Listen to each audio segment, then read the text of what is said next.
ഹരേ കൃഷ്ണ. സർവം ശ്രീ രാധാകൃഷ്ണ അർപ്പണമസ്തു. അധ്യായം 11 വിശ്വരൂപം. ശ്ലോകം 48. ന വേദയജ്ഞാധ്യേനൈർന ദാനൈർന ചക്രിയാഭിർന തപോഭിരുക്രൈഃ ഏവം രൂപഃ ശക്യാഹം ത്രിലോകേ ദ്രഷ്ടും ത്വദന്യേന കുരു പ്രവീരാ. വിവർത്തനം. ഹേ കുരുശ്രേഷ്ഠ, എൻ്റെ ഈ വിശ്വരൂപം നീയല്ലാതെ മറ്റാരും ഇതുവരെ കണ്ടിട്ടില്ല. വേദാധ്യയനം, യജ്ഞാനുഷ്ഠാനം, ദാനം, തപസ് എന്നിവ കൊണ്ടോ പുണ്യകർമ്മങ്ങൾ കൊണ്ടോ ഭൗതിക ലോകത്തിൽ ആർക്കും എൻ്റെ ഈ രൂപം ദൃശ്യമാവില്ല. ഭാവാർത്ഥം. ഈ അവസരത്തിൽ ദിവ്യദർശനം എന്നാൽ എന്തെന്ന് സ്പഷ്ടമായി മനസ്സിലാക്കേണ്ടതാണ്. ആർക്കാണ് ദിവ്യദർശനം സാധ്യമാവുക?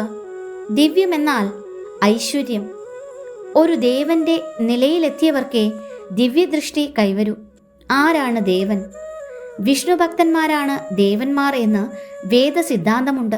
വിഷ്ണുഭക്ത സ്മൃതാ ദേവ.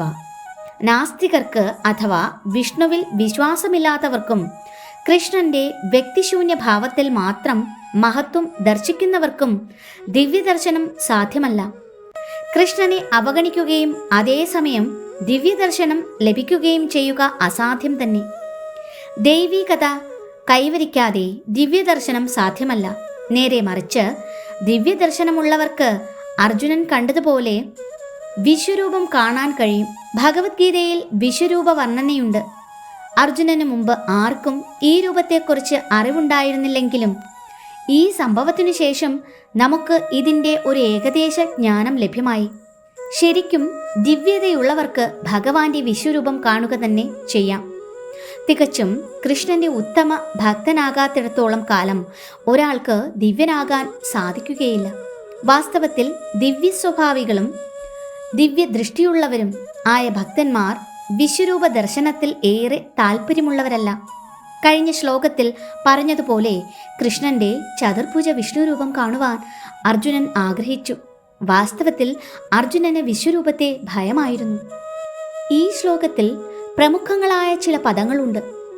വേദയജ്ഞാധ്യയനൈഃ, വൈദിക ശാസ്ത്രത്തെയും യജ്ഞവിധാന പഠനത്തെയും ഇത് സൂചിപ്പിക്കുന്നു.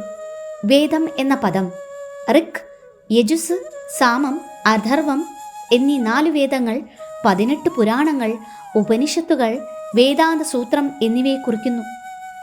ഇവ കുടുംബത്തിലിരുന്നോ വേറൊരിടത്ത് വച്ചോ പഠിക്കാവുന്നതാണ്.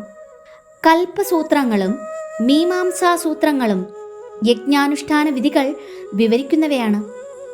ബ്രാഹ്മണരെയും വിഷ്ണുഭക്തരെയും പോലെ ആധ്യാത്മികമായ ഭഗവത് സേവനത്തിൽ ഏർപ്പെട്ടിരിക്കുന്ന സജ്ജനങ്ങൾക്ക് ഉള്ളഴിഞ്ഞ് ദ്രവ്യം നൽകുന്നതത്രേ ദാനം. അഗ്നിഹോത്രാദികളും മറ്റ് കുലാചാര വിഹിതങ്ങളായ പ്രവൃത്തികളുമാണ് പുണ്യക്രിയകൾ. സ്വേച്ഛാപ്രകാരം ശരീരപീഡകൾ അനുഭവിക്കുന്നതാണ് തപസ്യ.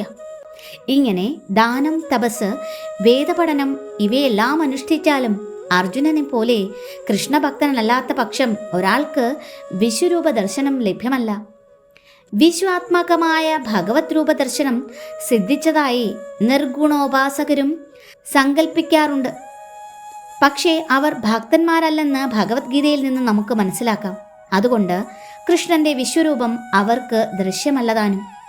അവതാരങ്ങളെ സൃഷ്ടിക്കുന്നവരായി പലരുമുണ്ട്. ഒരു സാധാരണ മനുഷ്യനെ അവർ അവതാര പുരുഷനെന്ന് പറഞ്ഞ് മിഥ്യാ അവകാശം ഉയർത്തുന്നു. വിഡ്ഢിത്തരമാണിത്. നമുക്ക് ഭഗവത്ഗീത സിദ്ധാന്തങ്ങളെ പിന്തുടരാം. മറ്റു വിധത്തിൽ ആത്മജ്ഞാനം നേടുവാനാവില്ല. ഭഗവത്ഗീത ഈശ്വര വിജ്ഞാനത്തിൻ്റെ പ്രാരംഭ പാഠമായി കരുതപ്പെടുന്നു. എങ്കിലും ആർക്കും സത്യാസത്യ ജ്ഞാനത്തിനു വേണ്ടുന്ന കഴിവുണ്ടാക്കത്തക്ക പരിപൂർണതയാണ് അതിനുള്ളത്. ഒരു മിഥ്യാവതാരത്തെ പിന്തുടരുന്നവരും തങ്ങൾ അതീന്ദ്രിയമായ ഒരു ഭഗവത് അവതാരത്തെ, വിശ്വരൂപത്തെ കണ്ടുവെന്ന് പറഞ്ഞേക്കും. എന്നാൽ അത് സ്വീകാര്യമല്ല. കൃഷ്ണഭക്തനൊഴികെ ആർക്കും വിശ്വരൂപ ദർശനം സാധ്യമല്ലെന്ന് ഇവിടെ സ്പഷ്ടമാക്കിയിട്ടുണ്ടല്ലോ. അതുകൊണ്ട് ആദ്യമായി വേണ്ടത് കൃഷ്ണഭക്തനാവുകയാണ്. ഭക്തനു മാത്രമേ താൻ കണ്ട വിശ്വരൂപം മറ്റൊരാൾക്ക് കാണിച്ചു തരാമെന്ന് അവകാശപ്പെടാൻ കഴിയൂ. മിഥ്യാ അവതാരങ്ങളെയോ അവയുടെ അനുയായികളെയോ ഒരു കൃഷ്ണഭക്തൻ അംഗീകരിക്കുകയില്ല. ഹരേ കൃഷ്ണ. സർവം ശ്രീ രാധാകൃഷ്ണ അർപ്പണമസ്തു.